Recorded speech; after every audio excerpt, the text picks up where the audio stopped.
le monde et bienvenue à ce deuxième webinaire de 3 pour le TSA. Alors, on est dans notre 3e année. Bienvenue à tous les participants de la DFO et à nos collègues CPCO et OPC. Comme j'ai dit, c'est le 2e webinaire de 3 cette année. On est dans l'année 3 du projet et c'est un projet qui vise à aider les directions adjointes à mieux servir et soutenir les élèves qui ont un trouble du spectre autistique ou TSA et leurs familles. Alors, je vous rappelle, dans la première année de cette série de webinaires, nous avons exploré la compréhension du TSA, l'application du leadership inclusif et la collaboration avec les parents et les fournisseurs de soins en vue d'aider les élèves ayant un TSA. Au cours de la 2e année, nous avons examiné des stratégies de leadership pour renforcer les conditions nécessaires afin de mieux travailler avec les équipes interdisciplinaires et mettre en place la bienveillance et la sécurité des élèves ayant un TSA dans nos écoles. Les enregistrements des séances, de même que les ressources, se retrouvent sur la chaîne YouTube de la DFO. Alors, si vous avez manqué ces webinaires-là, allez à la chaîne YouTube de la DFO. Ils sont tous là, les webinaires. Cette année, nous avons déjà parlé de la planification de la transition des élèves ayant un TSA et leur famille. Mais aujourd'hui, on va examiner de plus près la résolution de conflits et au printemps, à notre dernier webinaire cette année, celui-ci portera sur la voix des élèves. Alors, bienvenue. On commence avec la reconnaissance du territoire. Je reconnais que je me retrouve sur un territoire traditionnel de plusieurs nations. Alors, dépendant où vous êtes en province, il se peut que ce soit les Anishinabés, les Ojibwés, etc. Alors, ces territoires ont été et continuent d'être le foyer de nombreux peuples des Premières Nations, Inuits et Métis. Je reconnais la présence durable des peuples autochtones sur les terres où nous nous trouvons aujourd'hui et je remercie les gardiens passés, présents et futurs de ces territoires. J'exprime ici ma gratitude de pouvoir travailler et apprendre sur ce territoire dans un esprit de partage. Alors, en tant qu'utilisatrices et utilisateurs de ces territoires, nous devons les garder propres et en prendre bien soin pour les prochaines générations. Alors, si vous connaissez le territoire sur lequel vous vous trouvez, je vous invite à l'indiquer dans le clavardage. N'oubliez pas, quand vous écrivez dans le clavardage, de cliquer sur, il y a différents groupes, là, alors cliquez sur tout le monde ou everyone en anglais quand vous voulez communiquer ou si vous avez des questions à n'importe quel moment durant le webinaire. Alors, je ne pense pas que je me suis présenté. Je suis Pierre Campeau, je suis responsable de l'apprentissage professionnel pour la DFO. Alors, il me fait plaisir de vous accueillir aujourd'hui et je vous remercie de prendre soin de votre développement professionnel. Alors, maintenant que moi, je me suis présenté, j'aimerais ça connaître un peu, vous connaître. Alors, s'il vous plaît, pourriez-vous répondre à ce court sondage qui va nous indiquer un peu qui vous êtes. Alors, vous devriez avoir une fenêtre là, qui vient d'apparaître. Je vous demanderai de répondre à ces questions-là.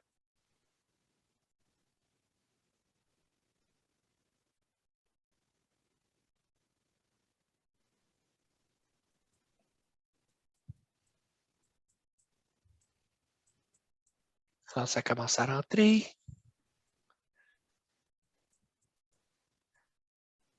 Donne encore quelques secondes.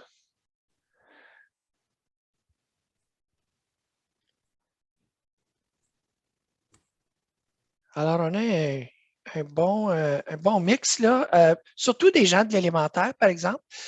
Élémentaire, 67%, et il y en a qui sont à l'élémentaire et au secondaire, avec une personne qui est uniquement au secondaire. Alors, bienvenue tout le monde.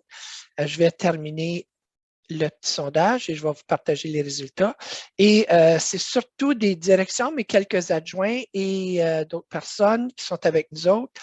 Et c'est un bon mélange là, de gens qui ont entre même 2 à 10 ans d'expérience. Alors, voilà.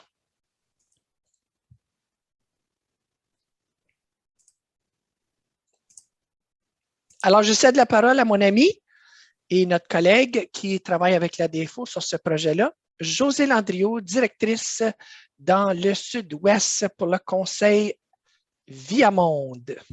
Merci, Pierre. Donc, je reconnais que vous êtes tous très occupés de ces jours ici et puis je ne peux pas assez vous remercier de participer à notre webinaire aujourd'hui.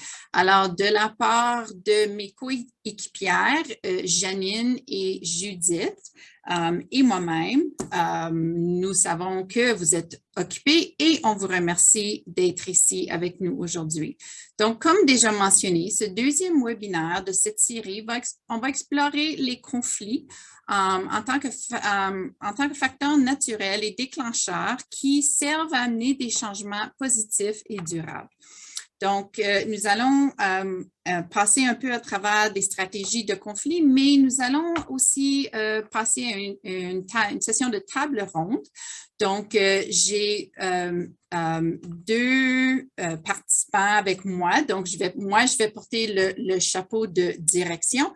Et puis, je vais être accompagnée de monsieur, du docteur Stéphane Bond et aussi monsieur Alain Alain Morier, qui va être en tant que parent. Donc, bienvenue à nos panélistes et puis on vous remercie d'être parmi nous aujourd'hui.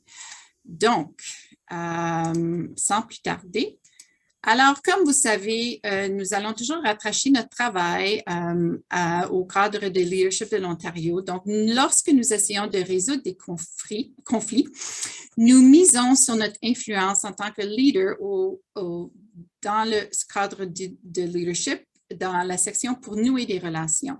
Nous nous penchons plus particulièrement aujourd'hui sur la façon de bâtir des relations de confiance.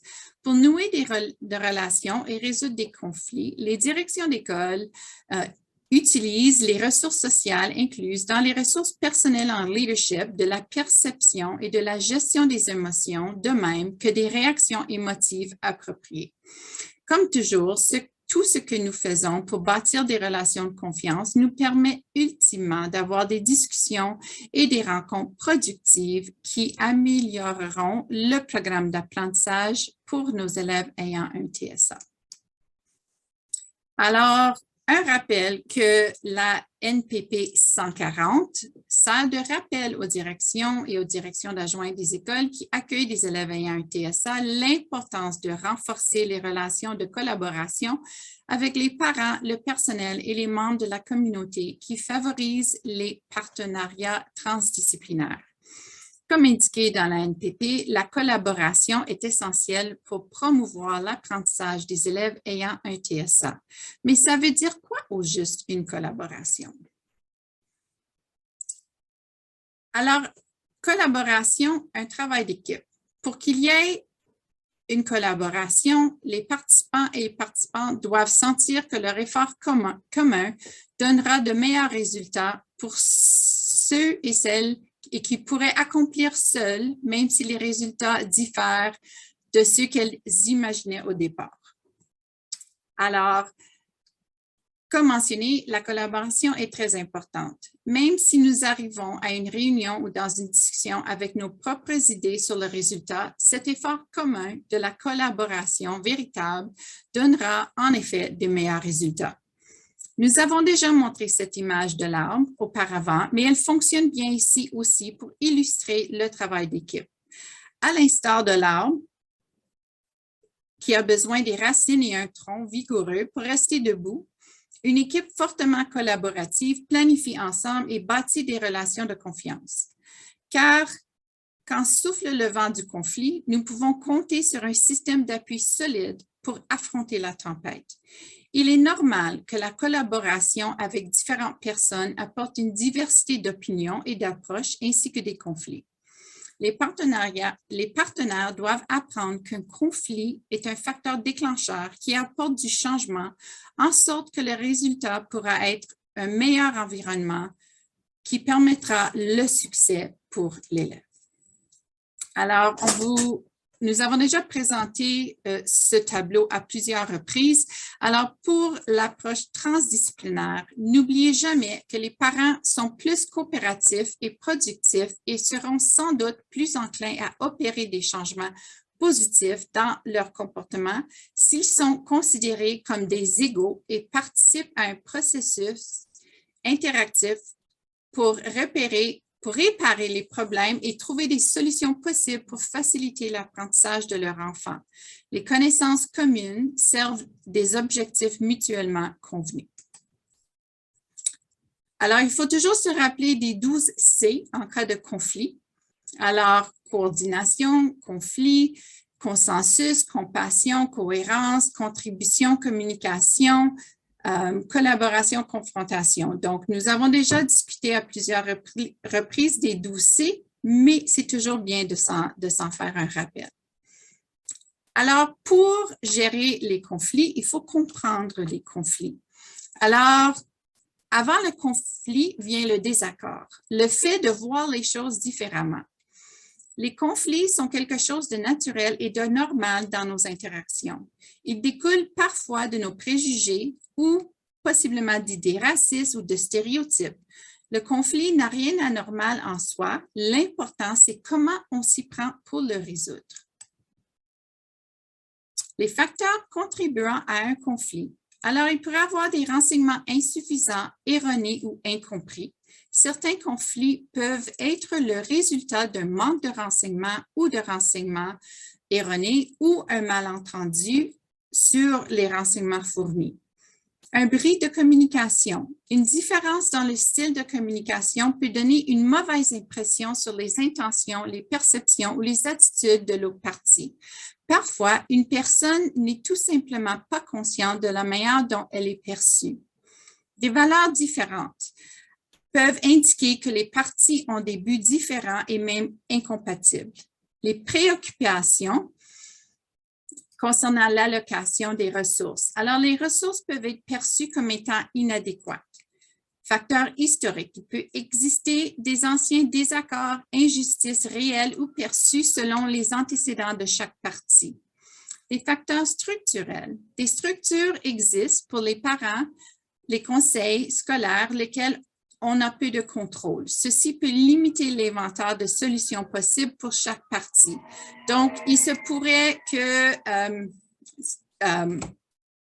qu'une politique du conseil pourrait aller à l'encontre d'une solution possible qui pourrait mener à un conflit.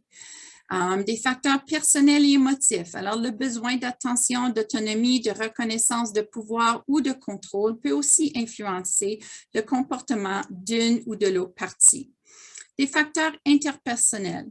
Les différences personnelles dans la façon de réagir à un conflit peuvent mener à une perte de confiance entre les parties. Les différences culturelles peuvent laisser croire à une ou deux parties que le point de vue n'est pas bien compris. Alors, les sources de conflits en EED, surtout pour nos élèves ayant un TSA. Donc, les conflits de planification surviennent lorsque les parents et les éducateurs et éducatrices n'ont pas le même accès aux renseignements sur l'élève ou ont une compréhension et des idées différentes sur les points forts et les besoins de l'élève et sur les programmes, services qui seraient plus appropriés. Les conflits de la mise en œuvre surviennent lorsque les parents perçoivent que les plans pour les programmes et les services n'ont pas été mis en œuvre de façon adéquate. Les conflits relationnels peuvent survenir à la suite de différences culturelles, de la façon d'interagir ou de bris de communication et une perte de confiance entre les parents et l'école.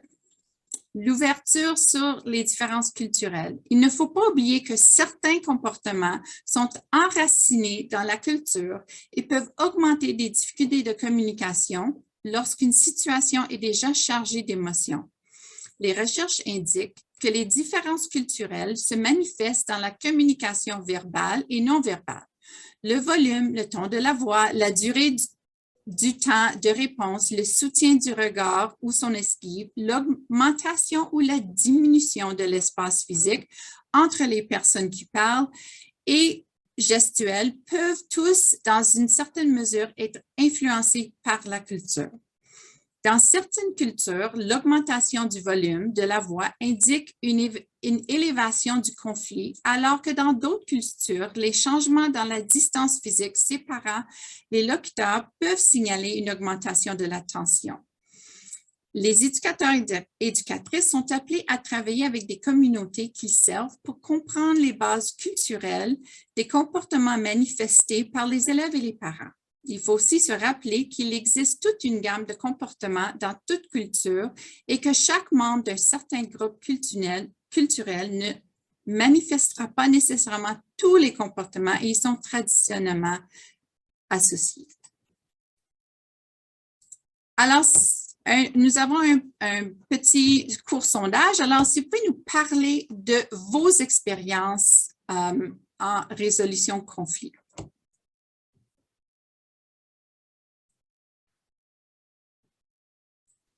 Alors, je viens d'envoyer le sondage. Alors, si vous pourriez répondre à ces questions-là, ça va nous donner une idée de votre expérience avec le conflit.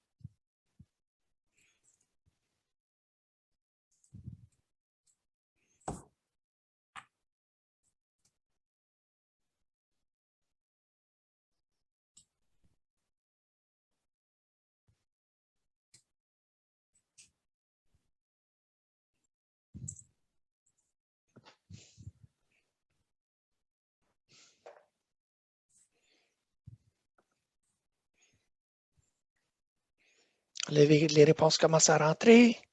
Donne encore quelques secondes.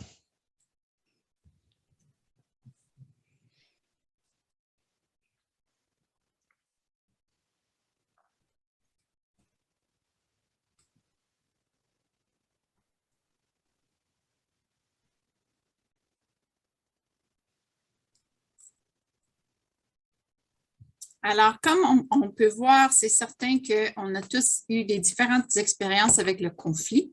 Alors, c'est certain que ça fait un peu partie de notre métier, mais comme j'ai déjà mentionné, le conflit peut toujours amener à des solutions positives ou amener à des changements positifs.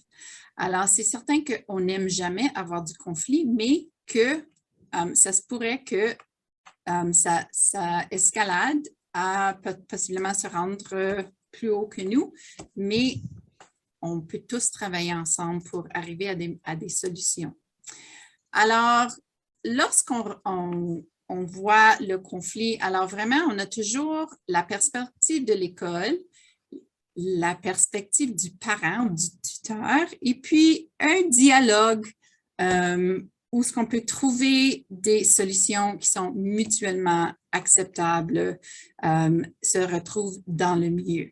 Alors, les divergences d'opinion peuvent représenter une opportunité. Si chacune et chacun collabore de façon constructive, on peut parvenir à des solutions créatives. L'école devrait réfléchir au pouvoir associé à leur poste, qu'il soit réel ou perçu, puisque ça peut limiter la compréhension commune et la résolution de conflits ou ça peut nuire. Une résolution efficace de conflits dépend de la capacité de toutes les parties d'acquérir une compréhension précise du problème et des préoccupations des participants et participantes. L'écoute active est la clé de la compréhension et joue un rôle central dans toute communication. Nous sommes toujours à la recherche d'un terrain d'entente.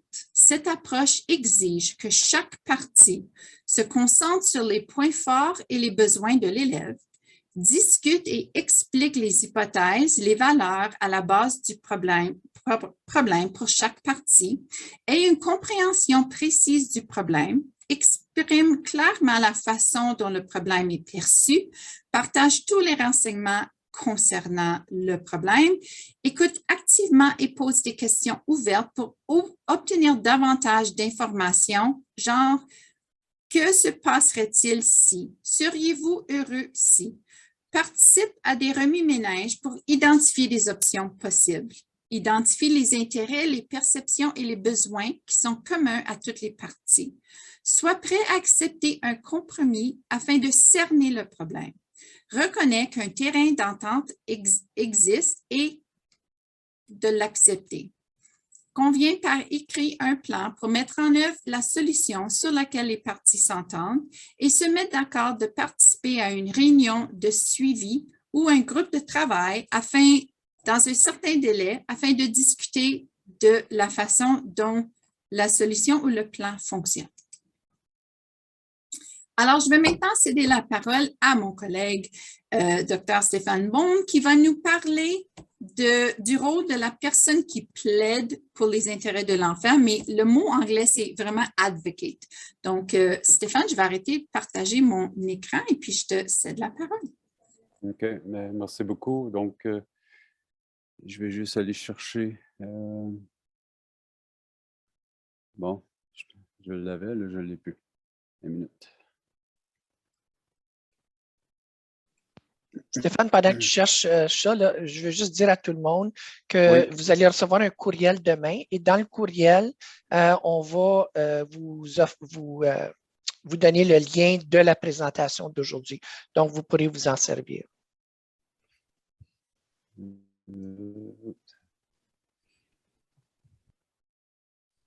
Non, c'est pas la bonne, excuse-moi.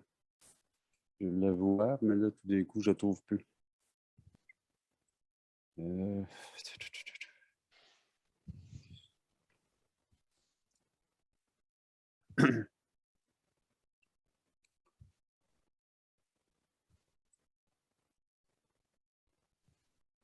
pense que ton écran est gelé. Oui, c'est ça que j'essaie de... Puis en même temps, je pense que Pierre, tu m'as envoyé le mauvais PowerPoint. Ça se peut que je l'ai... laisse-moi aller voir dans... Elle l'a peut-être changé. Oui, je l'ai pas changé. Non, c'est le PowerPoint sur l'advocacy, là. Ah, je ne t'ai pas envoyé rien de ça, moi, Stéphane. Ah non? OK, parce que c'est... Pas aujourd'hui ou hier, en tout cas. OK. Je vais devoir aller le trouver parce que j'avais demandé à Sarah qu'elle m'envoie la dernière version. J'ai celui en anglais. Tu veux-tu que je le partage? Là, je vais juste voir avec... je pense que Nadine me l'avait envoyé à un moment donné. Désolé. Là. Bien, regarde, Stéphane, ce qu'on pourrait faire peut-être, c'est passer au panel. Puis après ça, ça va te donner la chance de retrouver qu'est-ce que tu en penses. C'est bon? Oui, OK. c'est bien. Désolé. OK. Ceci, tu peux arrêter de partager ton écran. Oui, je le mets dessus. Puis là, on va être un peu plus en gros. Je pense que je vais partir ma vidéo. Fait que je vais commencer. Bien, je me suis présenté tantôt. Moi, je vais modérer un peu la discussion. Mais comme José a dit, on a une direction d'école qui va être José. On a un parent qui va être Alain. Et puis, le advocate ou la personne qui défend ou qui est là pour représenter les intérêts ou plaider la cause de l'élève ou du parent, là, de la famille. Stéphane est là, puis il va nous parler un petit peu plus de ce rôle-là. Alors, je vais commencer par vous demander de vous présenter. Peut-être on va commencer avec toi, Alain, parce que les gens ne te connaissent pas. Alors, dis-nous qui tu es, puis comment tu perçois ton rôle de personne qui plaide la cause d'un enfant ayant un TSA, puis évidemment, toi, tu représentes le parent ici, là. Oui, d'accord. Ben, salut tout le monde. Mon nom, c'est Alain Morier. Vous m'entendez bien? Oui, Pierre? Oui. Excellent. OK. C'est ça. Mon nom, c'est Alain Morier. Je suis le parent avec ma conjointe de 2 enfants, dont un est autiste. Il a été diagnostiqué... là, il va avoir 18 ans bientôt, mais il a été diagnostiqué à 4 ans. Et puis, dans son cheminement scolaire, là, il a toujours bien fait. En fait, on a été chanceux, nous, dans notre cheminement, parce qu'on a toujours eu des assez bonnes relations avec les directions et les différentes équipes avec qui on faisait affaire. Mais Martin, il s'appelle Martin, mon fils autiste.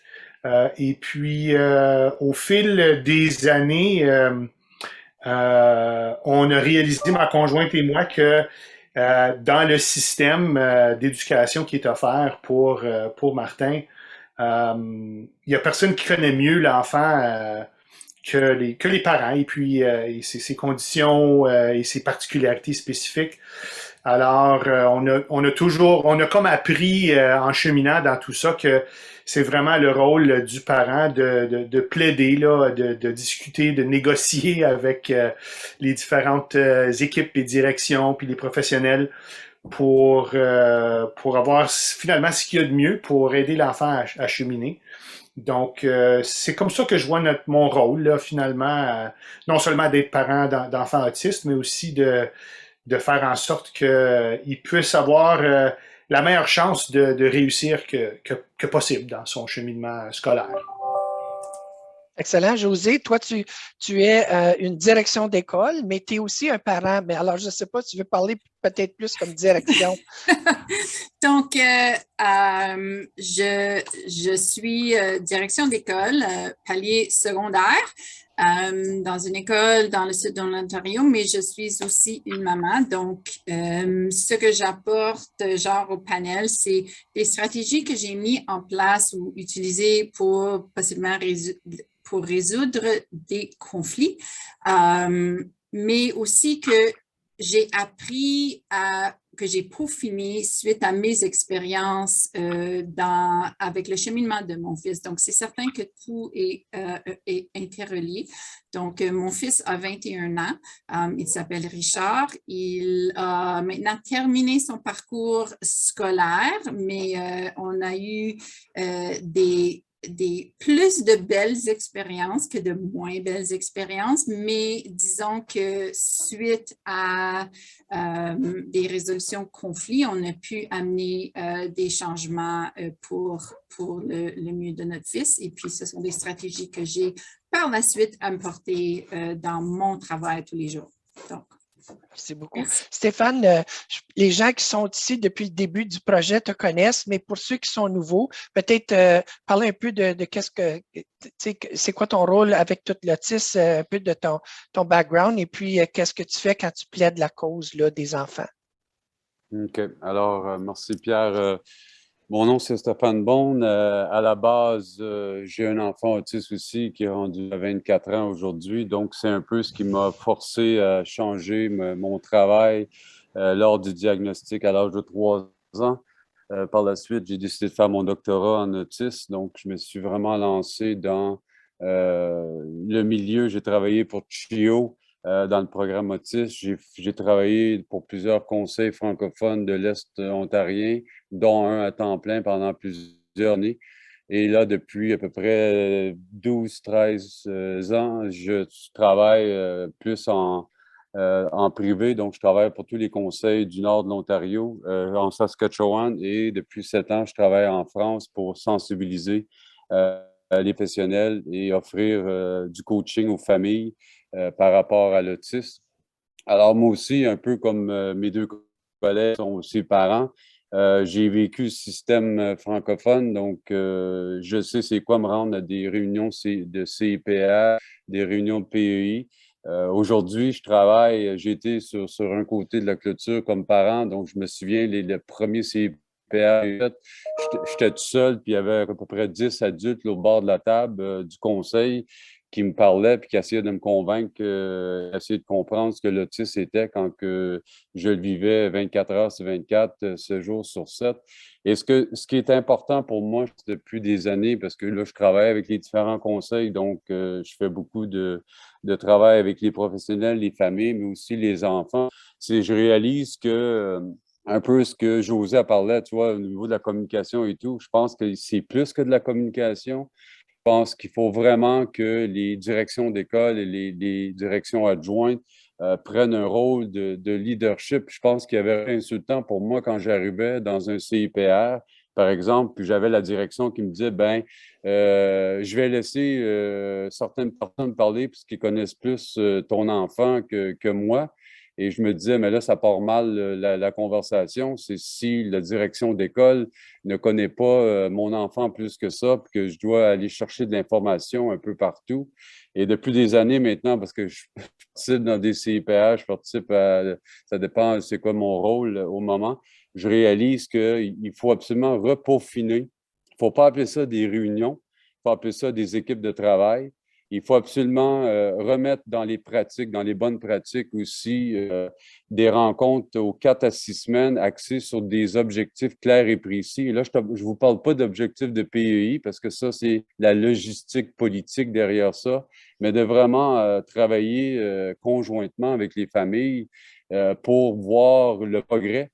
Parce que le problème présentement, c'est qu'il y a un bris de communication entre ce qui se passe à la maison et ce qui se passe à l'école. Et il n'y a rien de pire quand tu arrives dans une réunion et que le parent dit, ben moi, chez nous, je ne vois pas ça. Puis là, tu vois tous les professionnels qui sont vraiment fâchés puisqu'ils pensent que le parent compte des mensonges. Je dis que ça ne se peut pas. Nous, à l'école, on a de la misère avec.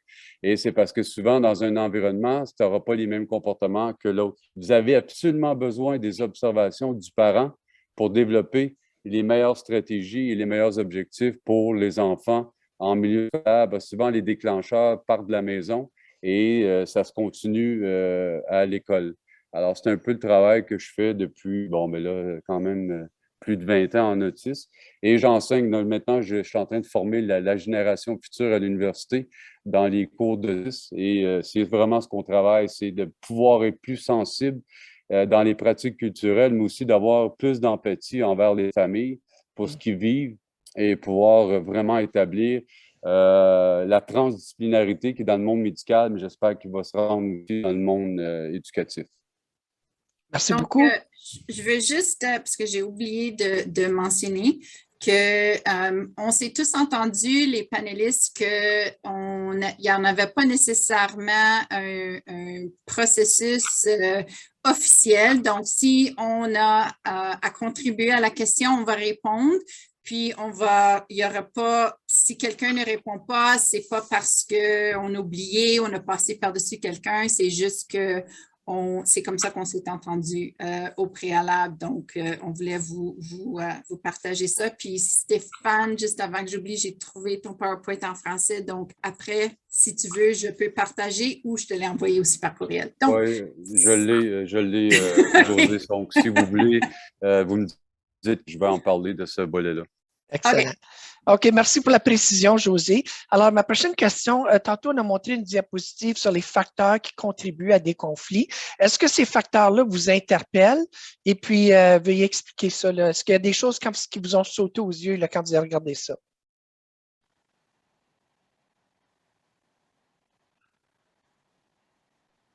Ben, pour moi, il faudrait presque que je revoie la liste. OK. Ben, José, tu pourrais peut-être la mettre. OK. Je vais la remettre. OK. Donnez-moi un petit instant.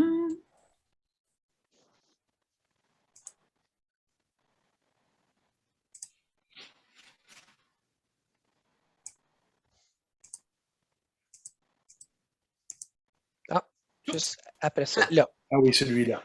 Manque de renseignements, bris de communication, des facteurs soit historiques, structurels, personnels, émotifs ou interpersonnels, ou même la différence de valeur.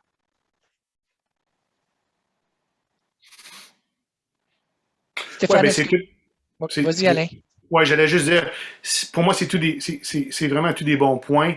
Mais en fait, les deux premiers, les renseignements insuffisants, erronés ou incompris, et bris de communication, je trouve que c'est quelque chose qui souvent est au cœur du problème quand ça vient à communiquer avec les différents professionnels dans le système d'éducation. Nous, comme parents, on a toujours essayé, comme Stéphane le disait,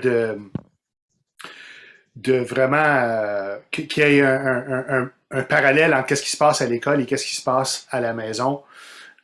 Donc, on a toujours essayé d'établir des relations, des bonnes relations avec les membres de l'équipe et finalement les connaître un peu sur le côté personnel, un peu qu'on puisse s'adresser par nos premiers noms, si je peux utiliser cet exemple, pour vraiment qu'on soit sur la même longueur d'onde pour communiquer qu'est-ce que nous, on souhaitait comme parents, et puis aussi de leur côté, qu'est-ce qu'eux offraient comme différentes options. Donc, ouais, c'est ça. Ça serait les deux premiers pour moi là, qui sont allés chercher. Ouais. Oui. José? Donc, pour moi, souvent, ça pourrait être des renseignements insuffisants ou erronés. Donc, peut-être qu'il n'y a pas eu assez de partage d'informations des deux côtés. Et puis, je vois aussi souvent que ça peut être un bris de communication ou ça peut être aussi comme des facteurs structurels. Mais, tu sais, des fois, il faut juste vraiment mettre les souhaits et ce qui serait le meilleur pour l'élève, puis ensuite essayer de trouver peut-être des solutions qui seraient, comme on dit, outside the box. Donc, des fois, il faut vraiment regarder de tous les angles le conflit. Et puis de vraiment prendre la famille où elles sont. Donc souvent, les familles nous arrivent avec beaucoup d'émotions et puis peut-être beaucoup de frustration. Et puis, il faut prendre vraiment le temps d'écouter, d'écouter pour comprendre et puis d'écouter pour être empathique, puis écouter pour juste apprendre à connaître la situation dans laquelle se retrouve cette famille pour pouvoir vraiment arriver à établir ou avoir des solutions qui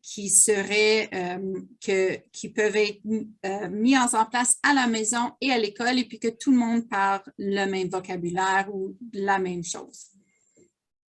Stéphane, dans ton expérience, soit comme parent ou comme travailleur, as-tu des pratiques gagnantes là, pour essayer d'éviter les conflits? Tu en as parlé un petit peu tantôt.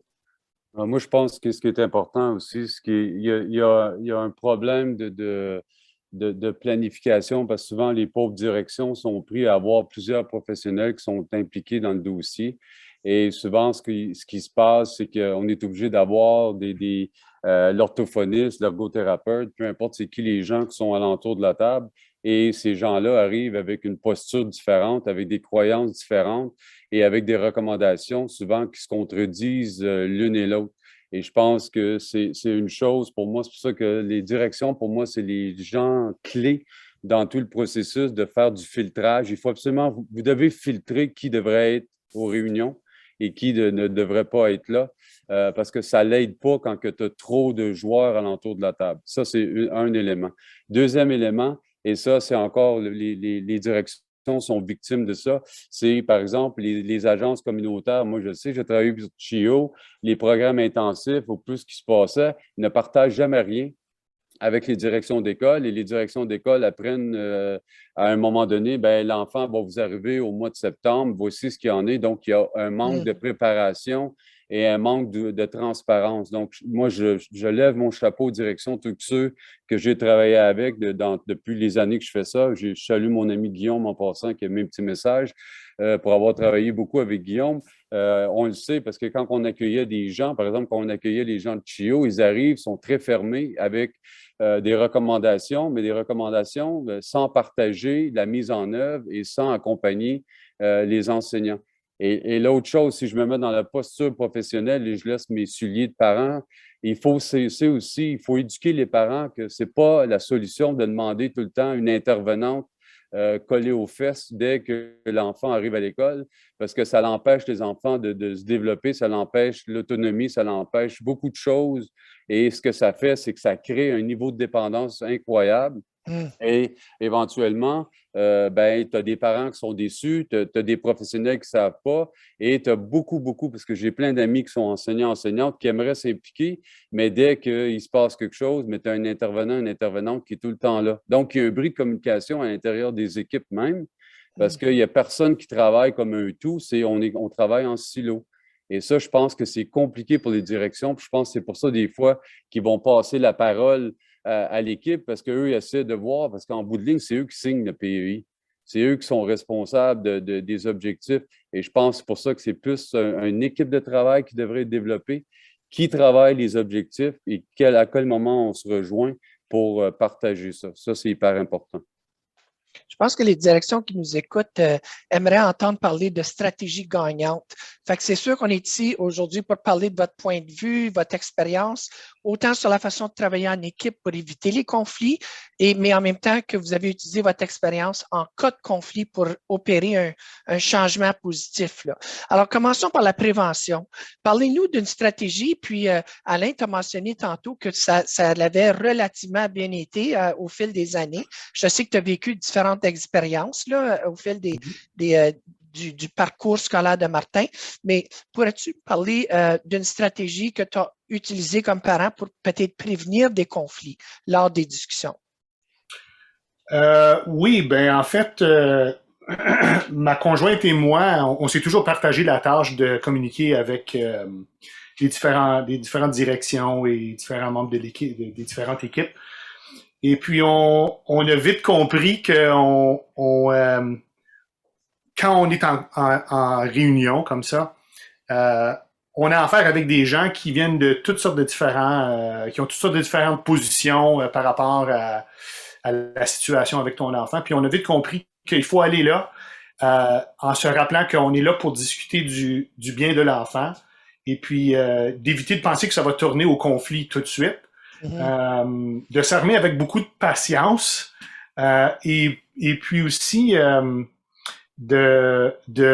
d'éviter d'aller aux réunions parce qu'il y a eu des moments où il a fallu avoir plus qu'une réunion pour résoudre des situations. D'aller aux réunions et éviter d'avoir une attitude de conflit. Donc, qu'est-ce que tu veux dire par ça? D'arriver avec un esprit ouvert, d'arriver avec oui, pas nécessairement des attentes? Oui, en effet, d'arriver avec un esprit ouvert et puis d'écouter pour commencer et puis ensuite par la suite prendre la parole et puis d'expliquer de notre bord comme parents comment on se sent face aux options qui nous sont offertes, mais de vraiment prendre le temps là, dans les réunions, dans la mesure du possible, de développer des bonnes relations avec les gens, d'être capable de communiquer sur la même longueur d'onde et puis que ça soit pas une situation, d'éviter que ça devienne une situation stressante là, pour tout le monde. Dans le fond, on veut toute la même chose, on veut le mieux possible pour l'enfant et puis pour son cheminement. Donc, c'est de ne pas oublier pendant les rencontres que faut garder contrôle du ton et puis d'écouter autant que de parler. Ben, je pense que ça fait plusieurs fois que j'entends le mot écouter, écouter. Puis je pense qu'il faut se le rappeler que quand on est en communication, pour avoir une bonne communication, c'est pas juste d'être capable de communiquer, mais d'être capable d'écouter. Puis José l'a dit, écouter pour comprendre. Alors, c'est pas juste d'écouter, mais en même temps, tu penses à ce que tu vas dire. C'est vraiment essayer de te mettre dans la peau aussi de l'autre personne, d'avoir de l'empathie. C'est ça de l'écoute active. José, tu voulais-tu renchérir là-dessus pour éviter les conflits, des stratégies gagnantes? Bien, les stratégies gagnantes, ce serait vraiment d'être très transparent dans le processus. Donc, ce serait d'avoir un autre jour, partager avec les parents avant la rencontre et leur demander si eux, ils auraient des points qu'ils aimeraient aborder. Donc, je pense que, tu sais, si personne veut des surprises, donc tu veux pas que le parent arrive et que, comme plat, on lance plein d'affaires puis que le parent est comme « wow, OK, je m'attendais pas à ça ». Donc, ça serait vraiment de toujours garder un ton positif, mais aussi de commencer par pas miser sur le négatif, pas miser sur ce que l'enfant ne peut pas faire, mais plus partager les succès, partager des observations de qu'est-ce qu'on voit, c'est quoi le positif, puis ensuite venir à, OK, donc voici ce qu'on aimerait travailler et puis d'arriver à en entendre, mais d'avoir une pré-rencontre avec les parents avant la rencontre pour dire, OK, voici ce qu'on aimerait discuter, vous, qu'est-ce que vous aimeriez apporter à la table, puis de partager pour que ça soit un processus très transparent. Excellent. Stratégie gagnante, Stéphane? Oui, je pense pour moi, c'est déjà à la base, c'est les conversations que les directions ont avec les familles. Donc, quand j'étais parent, la première chose que je demandais, c'est est-ce que je dois mettre mon chapeau de revendicateur ou est-ce que je vais faire partie de l'équipe à la rencontre? Et quand j'arrive à la rencontre, la première chose que je vais demander, moi, je suis contre l'idée d'avoir un papier qui dit voici ses points forts, voici ses besoins.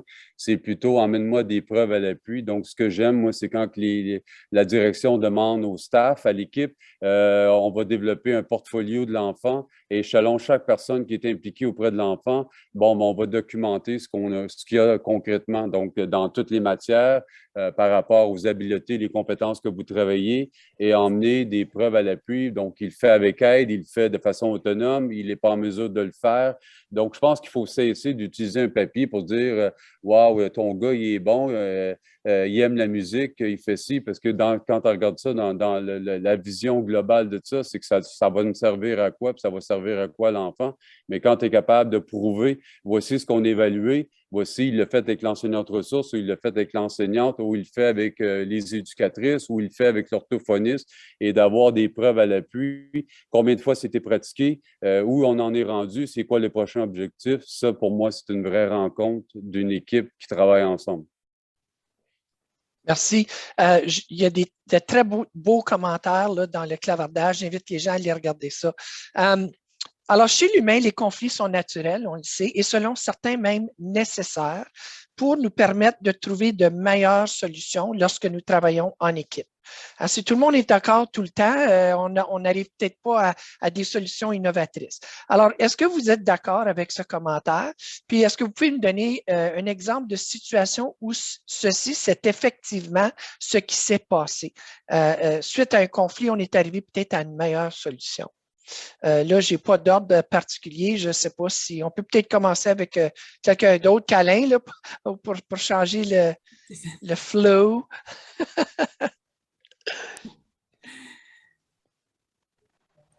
OK. Donc, oh boy. Les conflits sont naturels, c'est seulement ça. Oui, donc je pense que, comme on a dit, certain qu'en situation de conflit, c'est comme ça quand on arrive tout à la table qu'on peut peut-être trouver des solutions qu'on n'avait pas pensées. C'est juste que ce serait dans le meilleur des mondes, ça ne prendrait pas un conflit pour qu'on arrive à ces meilleures solutions-là. Donc, moi, personnellement, je peux dire que peut-être mes meilleures stratégies sont survenues de conflits que j'ai vécus avec mon enfant. Et en rétro, en réfléchissant, je me suis dit, peut-être que moi, je peux changer mes pratiques et pour ne pas que mes familles se retrouvent dans les mêmes situations. Donc, et puis c'est là où quand je parle des plus transparents, des plus à l'écoute, puis de ne pas arriver avec, parce que j'ai déjà été dans la situation où je me suis fait dire, ben là, on fait ça, parce que c'est ça qu'on a décidé en équipe. Puis c'est comme Stéphane disait, ben moi, je tombe où dans ce processus de décision? Donc, ça m'a vraiment amené à réfléchir, à changer mes pratiques, à vraiment avoir une communication très ouverte avec mes familles pour dire, OK, donc, qu'est-ce que vous aimeriez? Qu'est-ce que vous voyez pour votre enfant? C'est quoi vos rêves? C'est quoi? Donc, je pense qu'en bout de ligne, il y a toujours cette on parlait d'empathie, mais toujours d'avoir dans le fond de ma tête que ces parents, à chaque changement, à chaque transition, sont en train de vivre un deuil. Et puis, on ne peut pas arriver avec plein de choses qu'on leur dit, puis qui n'ont pas la chance d'assimiler l'information.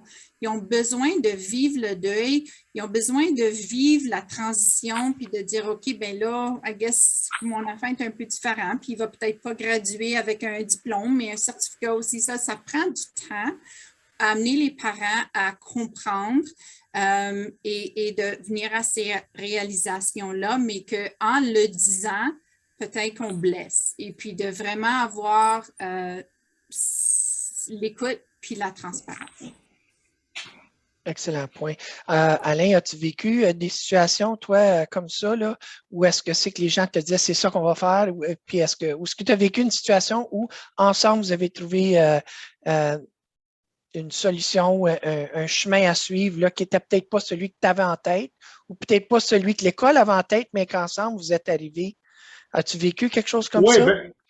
Oui, ben, je dirais que, comme j'ai mentionné plus tôt, on a été chanceux parce qu'on a pu travailler avec en grande partie avec des équipes et des directions qui étaient vraiment bonnes et puis flexibles et qui avaient des bonnes solutions à offrir. Mais je dois dire qu'il y a eu un moment où on avait une direction qui parce que dans le cheminement de mon fils, au primaire, par exemple, il y a eu un changement de direction. Puis là, ben, la nouvelle direction semblait un peu indifférent là, à la situation de notre fils. Et on voyait que qui voulait offrir vraiment seulement le strict minimum quant au placement et services offerts. Et puis dans ça, bon, notre fils cheminait quand même, mais on trouvait qu'il y avait des situations qui devaient être adressées. Et puis on trouvait que on parlait un peu dans le vide par moment, et puis que on nous entendait pas. Et puis les communications devaient être de plus en plus difficiles avec cette situation-là particulière. À un certain moment, on a réalisé que ma conjointe et moi qu'on pensait que la direction peut-être manquait d'expérience ou de confiance pour dans le domaine de l'autisme. Et puis finalement, on en a comme parlé à une prochaine réunion. Et puis c'est comme sorti un peu là par hasard là, que en effet c'était vrai là ça là, et puis que finalement c'était de par la bonne communication directement avec les intervenants du jour au jour avec notre enfant qu'on a réussi à trouver des solutions aux situations qui se présentaient. Et puis que finalement, ça a bien tourné, c'est juste, ça a pris un peu de temps pour arriver là. Et puis finalement, j'ai mentionné plus tôt qu'il faut s'armer de patience comme parent. Et puis c'était ça un peu là, notre réalisation. Et puis il fallait que travailler en équipe pour avoir, du moins pour avoir des bons résultats comme on les souhaiterait.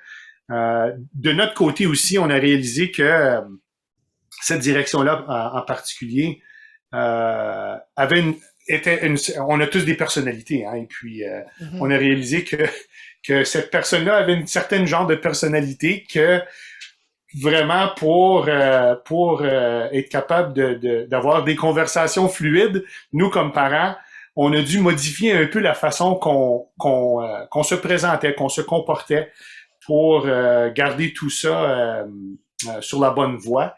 Et puis, en bout de ligne, ça a été vraiment le travail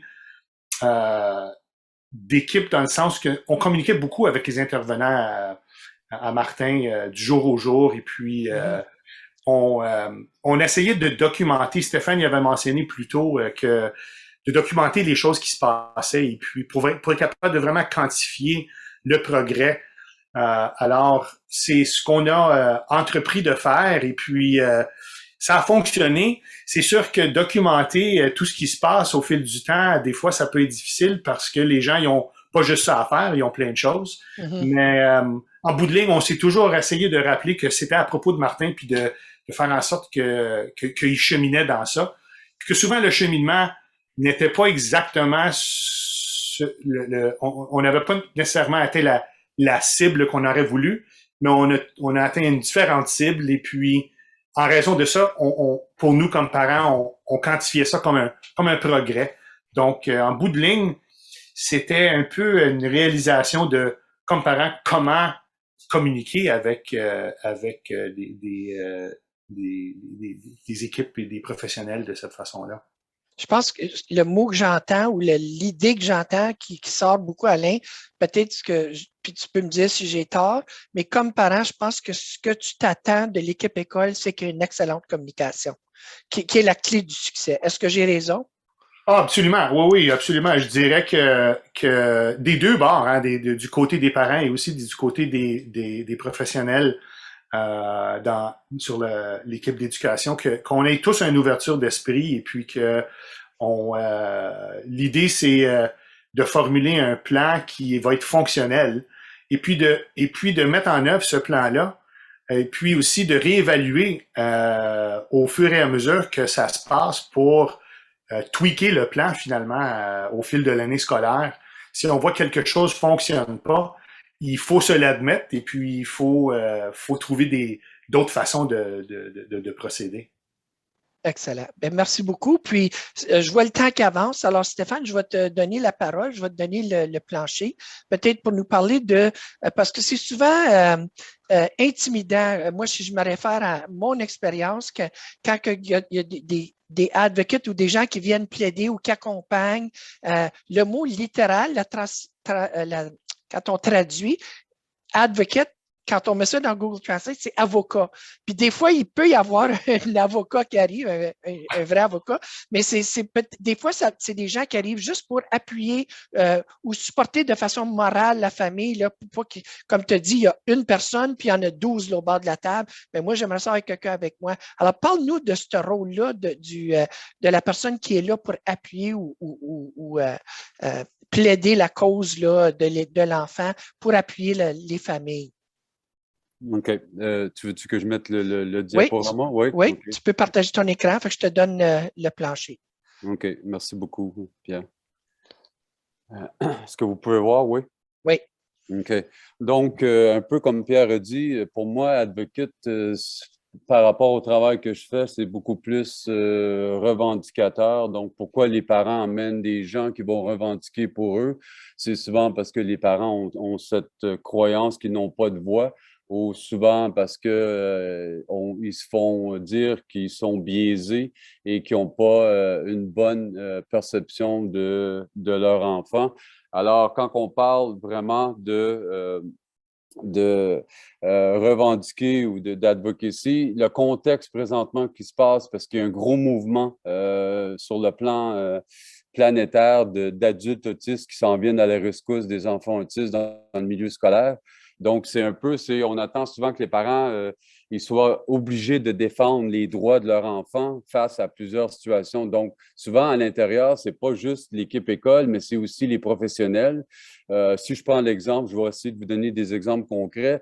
C'est comment se fait-il que déjà un enfant, des fois, qui a 5-6 ans, puis que la recommandation, ça soit qu'il soit mis avec le programme à vie, déjà qu'on abandonne si jeune par rapport à des enfants autistes, comment ça se fait que le parent s'est fait dire, par exemple, dans le programme intensif, qu'il y a un potentiel, puis que 3 mois après qu'il arrive à l'école, tout est en train de se perdre et qu'il y a une montée en comportement. Donc, les parents, quand ils voient ça, souvent, ils vont aller chercher des gens qui ont des connaissances, des gens qui peuvent argumenter pour eux.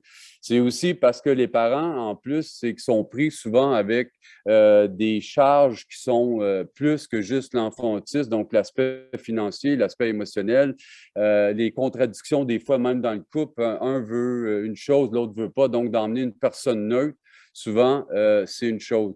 La seule chose que je dis aux directions d'école, c'est que tu ne te définis pas comme quelqu'un qui peut faire des revendications pour un enfant parce que tout d'un coup, tu veux défendre la cause. Demander tout le temps la crédibilité des gens qui se présentent et quel est leur mandat par rapport à ça. Est-ce qu'ils représentent la voix? Est-ce que c'est par rapport à un conflit? Est-ce que c'est par rapport à une demande?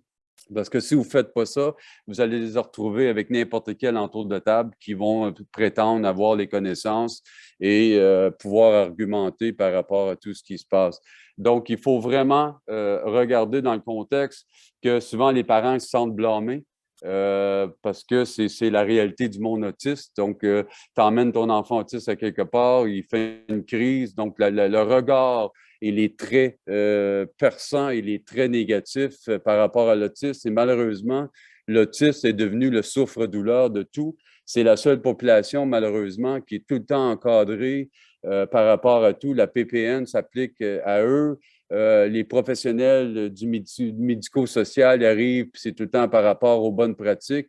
Donc, ils négligent les enseignants. Les enseignants se sentent obligés de mettre en place des pratiques qui souvent n'ont pas été formées. Les directions essaient d'être un peu modérateurs dans tout ça. Donc là, on emmène des gens, et là, ce que je vois, la tendance présentement, c'est qu'ils emmènent des gens qui sont, par exemple, BCBA. Donc, c'est des gens qui ont été certifiés au niveau de l'analyse comportementale et ces gens-là arrivent et ils ont une attitude hautaine et ça froisse les gens. Donc, le parent, lui, veut se faire défendre, mais souvent ne sait pas qui l'amène à la table. Et alors, il faut faire attention par rapport à tout ça. Le PEI, souvent, c'est parce que les gens ne comprennent pas ou le parent ne sait pas trop ce que le document veut dire, donc se retrouve à vouloir avoir quelqu'un qui va parler par rapport aux objectifs. C'est pas normal. Puis vous êtes des directions, donc j'ai entièrement confiance en vos compétences, mais soyons honnêtes, c'est pas normal que le même enfant ait pendant 3-4 années le même maudine de PEI avec les mêmes objectifs qui n'ont jamais été atteints. Alors, qu'est-ce qui se passe? Et c'est pour ça que les parents deviennent frustrés. Alors, il y a certains professionnels qui reprochent aux familles de ne pas appliquer les mesures de soutien proposées à la maison. D'autres, ils reconnaissent que les parents n'ont pas le temps, les connaissances, les compétences pour le faire. Ce qui est plus honteux, c'est que quand je vois des agences qui vont inviter les parents à une sensibilisation à l'autisme, quelle perte de temps. Par exemple, si le parent ne savait pas c'est quoi l'autisme, il vit 24 heures sur 24. Les parents, ce qu'ils ont besoin, c'est qu'ils ont besoin de coaching direct et par rapport à mettre en œuvre les meilleures stratégies, que ce soit pédagogique ou que ce soit comportementale. Il faut cesser de demander aux parents de mettre en œuvre des pratiques que même les professionnels dans les différents milieux. Pourquoi qu'ils emmènent des gens qui aient une expertise ou pas? C'est justement pour passer le message que les attentes envers eux sont impossibles, sont irrationnelles par rapport à tout ça. Alors, c'est souvent pour représenter la voix. Ce qui est important de prendre en considération aussi pour les gens qui veulent vraiment faire du changement, c'est, par exemple, si je prends personnellement, tu vois, j'ai été demandé de réviser à vie, c'est pour ça que j'ai donné cet exemple-là, qu'est-ce que j'en pensais, puis qu'est-ce qui devrait être changé et pourquoi ça devrait être changé. Donc, c'est aussi, il y a dans l'accompagnement des enfants, il y a aussi dans les politiques qui sont mises en place, donc les vrais advocates, les gens qui ont vraiment les enfants à cœur, ne vont pas juste critiquer l'école, ne vont pas critiquer l'équipe enseignante. S'ils font ça, donc, ce n'est pas des advocates, c'est juste des gens qui se sont mis dans une posture pour aller vraiment juste foutre le bordel. Quand tu es vraiment un advocate, c'est que tu vas poser les bonnes questions, tu vas emmener des arguments plausibles, tu vas être capable de défendre les points, tu vas être capable de questionner les professionnels, tu vas être capable de dire, par exemple, à la direction, est-ce qu'on peut te parler avant ou après, demander à l'enseignante de le faire pour justement d'avoir une vision commune. Le but réel des gens qui défendent les droits des personnes autistes, c'est d'avoir une vision commune et d'avoir une constance dans les services que ces enfants-là vont avoir, peu importe le changement d'école, le changement de niveau et tout. Donc, c'est vraiment pour ça que je dis aux mots direction quand je travaille avec eux, puis ils me disent, Stéphane, veux-tu nous accompagner parce que là, la famille va emmener une personne de l'extérieur et tout. Bien, le but, c'est vraiment de savoir, mais qu'est-ce que tu viens faire là? C'est quoi l'agenda? As-tu un agenda caché? Qu'est-ce qui va en ressortir par rapport à ça? Parce qu'il y a tout le temps la menace des médias. Et moi, je dis, hein, quand tu revendiques, tu ne peux pas collaborer. Alors, quand je demande aux familles, pourquoi cette personne-là, si c'est pour revendiquer, bien, on ne pourra pas vraiment échanger et trouver une vision commune parce qu'on ne pourra certainement pas collaborer parce que tu ne peux pas revendiquer et collaborer en même temps parce qu'on n'est même pas sur la même longueur d'onde par rapport à ça. Alors, mais Stéphane, je peux-tu juste te demander, moi, j'ai déjà vécu des situations comme ça. Qu'est-ce que tu recommandes aux directions qui nous écoutent, là? Quelqu'un arrive justement comme c'est une surprise. Il arrive avec quelqu'un, puis cette personne-là est là, puis elle défend, puis elle revendique. Puis comment est-ce que c'est quoi la meilleure solution pour les directions? Comment diffuser la situation? Ou, c'est quoi que tu nous recommandes à ce moment-là? Ben moi, c'est excellent, Pierre, comme chose. Alors, moi, si j'étais direction, puis ça arrive, puis ça n'a pas été annoncé, déjà là, il y a un problème. Il y a un problème de confiance, il y a un problème au niveau relationnel. Donc, ce que je demanderais, c'est que je demanderais immédiatement à l'équipe de sortir et de m'asseoir concrètement avec la famille et cette personne-là ou ces personnes-là qui sont là. Je vais verbaliser concrètement, OK, là, voici, pour moi, voici comment le ressenti de ça. Je sens que là, je me fais piéger. Qu'est-ce qui se passe? Le but, c'était, donc pourquoi qu'on ne m'a pas annoncé? J'ai aucun problème que tu viennes, mais qu'est-ce que tu viens faire? C'est quoi la mission et tout? Et à partir de ce moment-là, il y a deux options comme direction.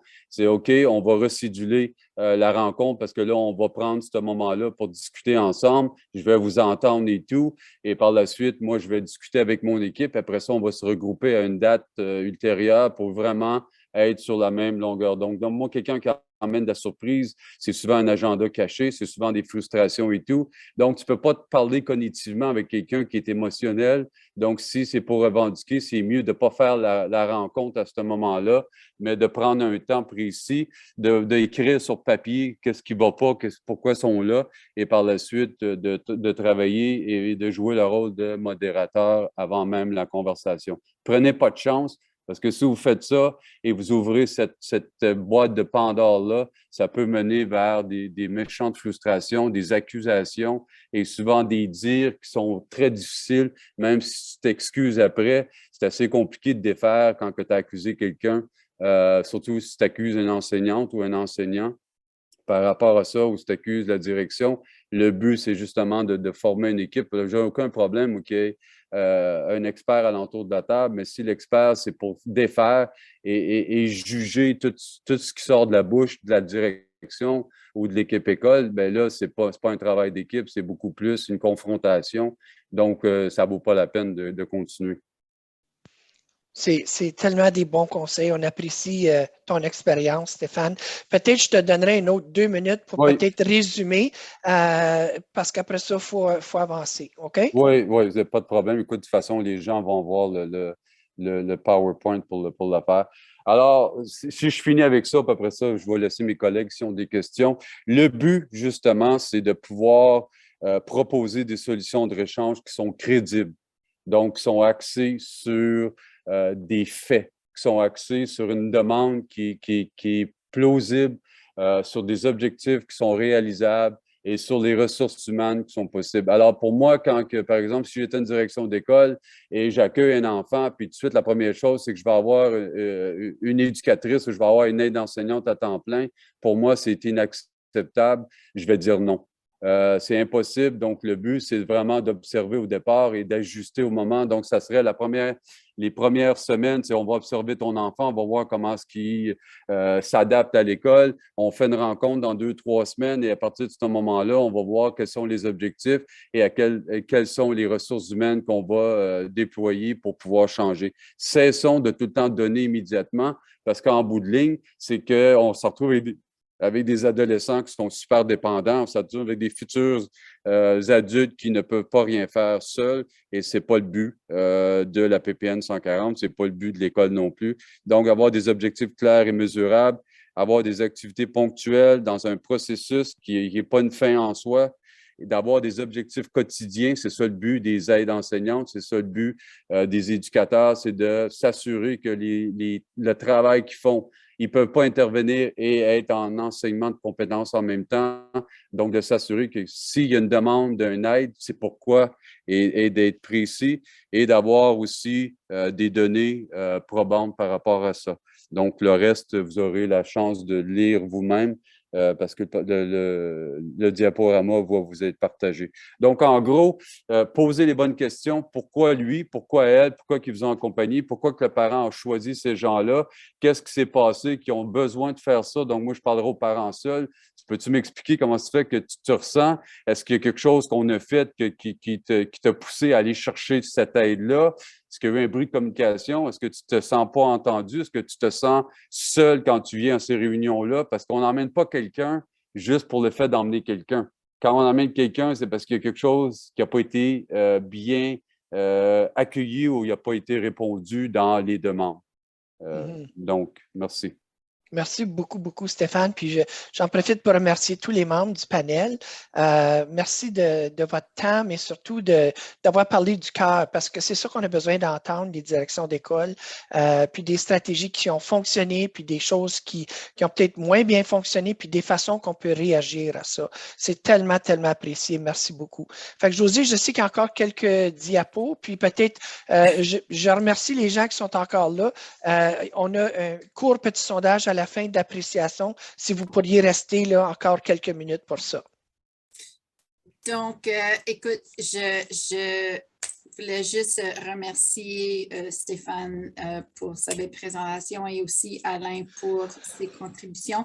Mais juste un rappel que le document Cheminer en harmonie est une excellente ressource que vous pouvez consulter. Je regarde le temps et puis comme Pierre a dit, nous allons vous partager le PowerPoint. Donc, on n'a pas nécessairement besoin de passer à travers chaque point parce que la présentation était excellente. Et puis, je pense que le but, c'était vraiment d'avoir le panel et puis de pouvoir qu'on puisse vous parler un peu de nos expériences puis partager avec vous nos différents points de vue lorsque ça vient à la résolution de conflits. Et puis, c'est certain qu'on veut éviter le conflit. Mais il faut toujours se rappeler qu'en bout de ligne, on est là pour les élèves. On est là pour assurer que l'élève se sent en sécurité, puis qu'il est en train d'apprendre, puis qu'il est dans le meilleur environnement pour lui ou elle. Et puis que c'est un travail d'équipe. C'est pas un travail, comme Stéphane a dit, en silo, c'est un travail d'équipe. Et puis c'est vraiment de mettre différents chapeaux pour essayer de voir quelles seraient les meilleures solutions possibles. Donc, juste un des derniers petits rappels. Donc, un rappel que c'est un processus qui est axé sur l'élève, un respect mutuel, un respect de la diversité et puis un respect et puis de toujours mettre qu'est-ce qu'on dit, en check nos pouvoirs et nos privilèges, puis d'assurer que le processus est équitable pour tous.